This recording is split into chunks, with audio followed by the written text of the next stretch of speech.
For a long time, I believed peace was something that arrived after things improved, after clarity, after answers, after movement. Peace, in my mind, was a reward, something earned once life aligned enough to make rest reasonable. Until then, waiting felt necessary. Vigilance felt responsible. Unease felt like proof that I still cared. So I waited. I waited for the feeling that would tell me it was safe to relax. I waited for circumstances to shift just enough to justify calm.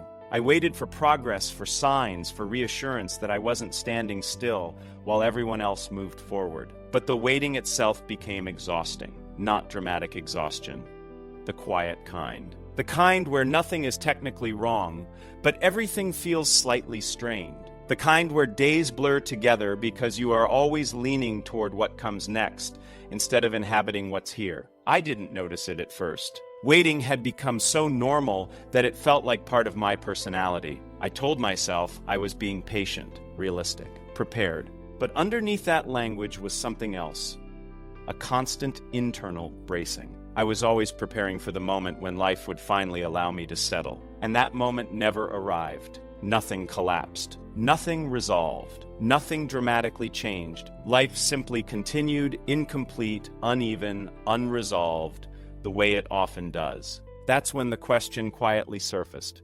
What if this is it for now? Not forever. Not the end. Just now. The question didn't come with panic. It came with tired honesty. A recognition that I had been postponing peace until a future version of myself arrived. One with fewer doubts, cleaner timelines, better explanations. And I realized how much energy that postponement was costing me. Every day carried an invisible condition. Once things change, then I'll be okay. That condition shaped everything. How I moved, how I spoke, how I rested or didn't. I noticed how often my thoughts revolved around subtle comparisons. Where I should be by now. What others seemed to have figured out already. How far behind I felt without being able to explain why. Those thoughts weren't loud. They were habitual. They showed up in the way I rushed small decisions, in the way silence felt uncomfortable, in the way I kept mentally narrating my life as if I needed to justify its current state. Waiting had become an identity. And then, unexpectedly, something shifted. Not externally, but internally. One day, I stopped asking when things would change. Not as an act of surrender, not as a declaration, just I forgot to ask. There was no dramatic insight, no breakthrough moment, just a quiet realization that the question itself was doing more harm than good. I wasn't waiting for something specific anymore. I was waiting by default. So I tried something unfamiliar.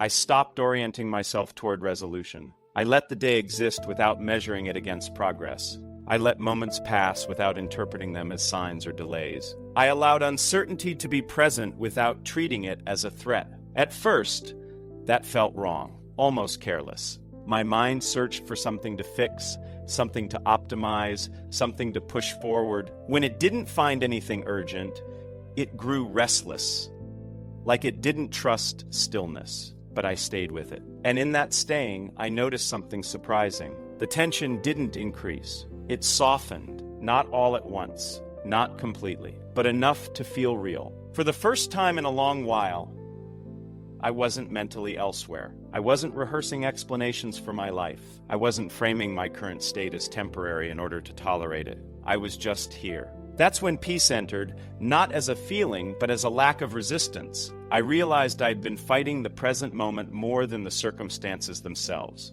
I had been treating not yet as something to escape rather than something to inhabit. Peace didn't come because the situation improved. It came because I stopped demanding improvement as the entry fee for rest. This wasn't resignation. It wasn't giving up on growth or direction. It was simply removing the pressure to be somewhere else before allowing myself to breathe. I noticed how much of my anxiety had been anticipatory, aimed at futures that hadn't arrived yet. How much discomfort came from the assumption that unresolved meant unsafe. When I questioned that assumption, the urgency loosened. I didn't suddenly feel happy.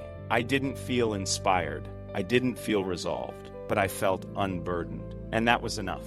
There was space where there used to be tension, silence where there used to be mental noise, a subtle sense of permission to pause without explanation. I stopped checking myself for progress every few hours. Stopped scanning my internal state for signs that something was wrong. Stopped narrating my life as if it needed constant updates. Nothing outside changed, but the way I related to it did, and that changed everything. I began to understand that peace doesn't wait at the finish line. It doesn't require closure or certainty. It doesn't arrive once all questions are answered. Sometimes peace arrives the moment you stop insisting that something else needs to happen first. That realization didn't solve my life, but it softened it.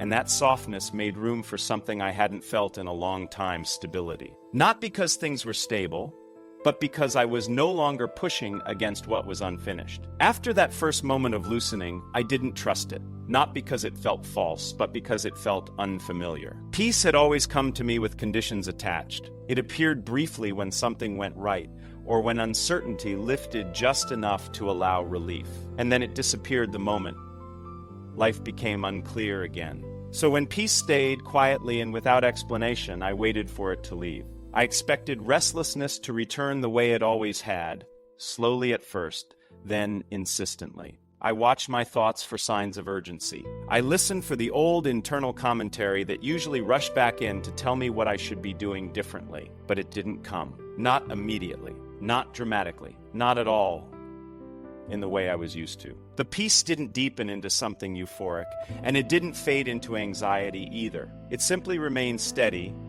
almost unremarkable, and that was unsettling in its own way. I realized how accustomed I had become to turbulence, how familiar tension felt, how often I used mental movement as proof that I was still engaged with my life.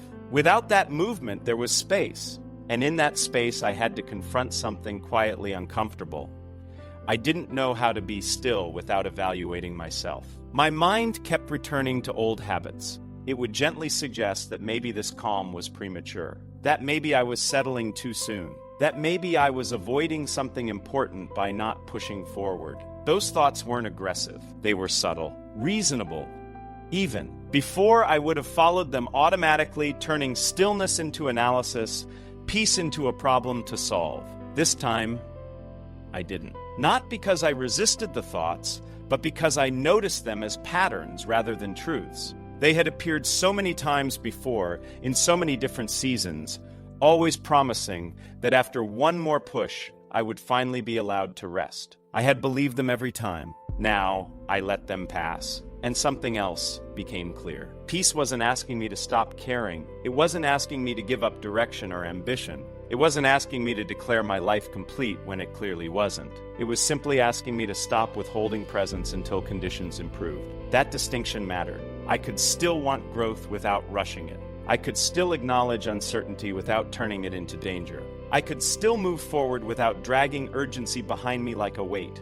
As the days went on, peace settled into my body in quiet ways. I noticed how often I used to hold my breath, not literally, but mentally, as if something important was always about to happen, and I needed to stay ready. That readiness had kept me tense for years. Now, readiness softened. I stopped rehearsing explanations for my life. Stopped imagining conversations where I would need to justify where I was or why things hadn't unfolded yet. Those imaginary defenses had been running constantly in the background, shaping how I thought and spoke. Without them, my inner world grew quieter. That quiet wasn't empty. It was spacious. In that space, discomfort still appeared, but it no longer dominated. Uncertainty still existed, but it no longer felt like a threat to my identity.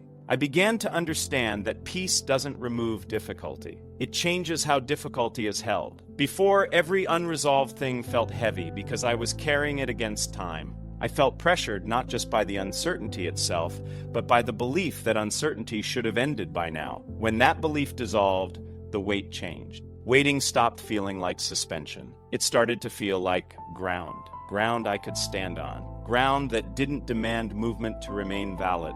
I noticed how my relationship with time shifted. Days no longer felt like obstacles between me and some future version of peace. They became complete in themselves, even when nothing remarkable happened inside them. I stopped measuring progress in emotional terms, stopped asking whether I felt better yet. Those questions had always kept me locked in self-monitoring, checking my internal state as if it were a report card. Without that monitoring, I lived more directly. I engaged in what was in front of me without immediately asking what it meant or where it led. Conversations felt less performative. Silence felt less awkward. Even boredom lost some of its edge. Peace didn't make everything meaningful. It made everything allowed, and that permission was stabilizing. I could feel anxious without panicking about it. I could feel unsure without needing to resolve the uncertainty immediately. I could experience stillness without interpreting it as stagnation. That kind of peace doesn't announce itself. It doesn't declare arrival. It doesn't come with clarity or closure. It simply stays. It stays when plans remain unfinished. It stays when answers don't arrive on schedule. It stays when nothing changes, not because it approves of the situation, but because it no longer fights it. I learned that peace deepens not when circumstances settle, but when resistance fades. When the internal demand for resolution softens enough to allow life to be incomplete without judgment. That didn't make my life smaller. It made it more inhabitable. I stopped living as if everything was on hold, stopped waiting for permission to be present, stopped treating the current moment as something to endure rather than something to stand inside. Peace became less of an experience and more of a stance, a quiet decision to remain. Nothing changed around me, but inside there was no longer a countdown, and that was enough.